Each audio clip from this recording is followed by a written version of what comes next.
1962 metais įkurtas futbolo klubas Nevėžis šiais metais švenčia auksinį jubiliejų.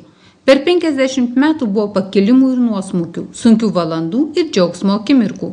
Klubas 3 kartus yra buvęs Lietuvos čempionu, 2 kartus laimėjo sidabrą, 3 kartus bronzos medalius, net 5 kartus iškovota Lietuvos taurė.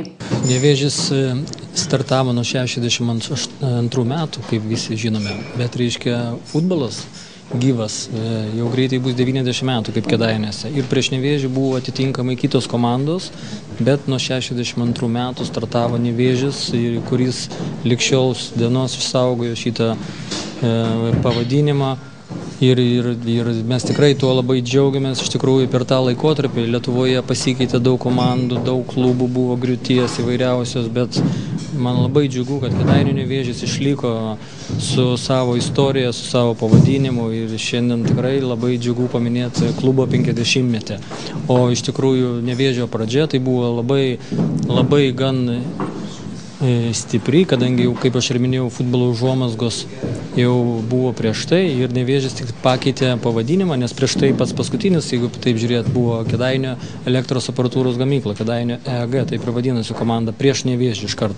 O nuo 62 Nevėžis ir tikrai jie pradėjo tą pergalingą žygį, kai jau po kelių metų, 66 metais, pirmą kartą tapo Lietuvos čempionai. Šiais metais Nevėžis pirmojoje lygoje iškovojo 2. vietą, o Aivaras Lyberis tapo rezultatyviausių žaidėjų. Turėjome labai skambių pergalių, turėjome ir karčių pralaimėjimų, bet sportas tuo ir susideda, kad ko gero kartais pralaimėjimai dar labiau grūdina charakterį tiek sportininkų, tiek vadovų komandos.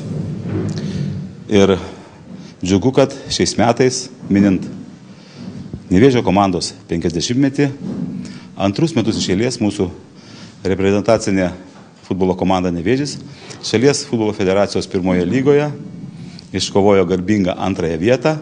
Vis žingsnis po žingsnio vyksta Kėdainių pagrindinio stadiono rekonstrukcija ir manau, kad netolimoje ateityje, kai mes turėsime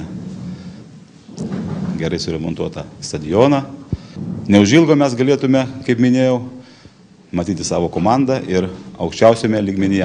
Aišku, tai yra gan sunku, reikalingos lėšos, reikalingos didelės investicijos, bet tikiu, kad suglaudus pečius tą tikslą būtų galima ir įgyvendinti. Vienas didžiausių klubo tikslų – žaisti A lygoje. To mes jiems ir linkime.